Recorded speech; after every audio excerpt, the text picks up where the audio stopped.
பிரபல நடிகை ஸ்னேகா தனது இல்லத்தில் வரலட்சுமி விரதத்தை மிக விமரிசையாகவும் பாரம்பரிய முறைப்படியும் வழக்கமாக கொண்டாடி வருகிறார். ஸ்னேகா கொண்டாடும் வரலட்சுமி நோன்பின் சிறப்பம்சங்கள்: பாரம்பரிய தோற்றம். விரத நாளன்று ஸ்னேகா முழுமையான பாரம்பரிய உடையில் பட்டுப்புடவை மற்றும் மங்களகரமான நகைகள் அணிந்து கலந்து கொள்வார்.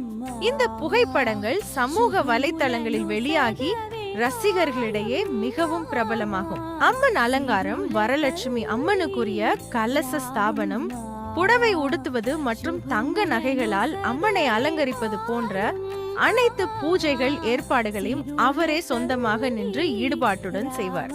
நைவேத்தியம் மற்றும் முறைகள்: பாரம்பரிய முறைப்படி பல்வேறு வகையான பிரசாதங்கள், கொழுக்கட்டை மற்றும் பாயாசம் தயாரித்து அம்மனுக்கு படைத்து வழிபாடுகள் நடத்தப்படும். குடும்ப பாரம்பரியத்தை கட்டி காக்கும் விதமாக ஸ்னேகா தனது வீட்டில் ஆண்டுதோறும் வரலட்சுமி நோன்பை கொண்டாடும் விதம் பலருக்கும் ஒரு நல்ல முன்னுதாரணமாகவும் ஊக்கமளிப்பதாகவும் அமைந்துள்ளது.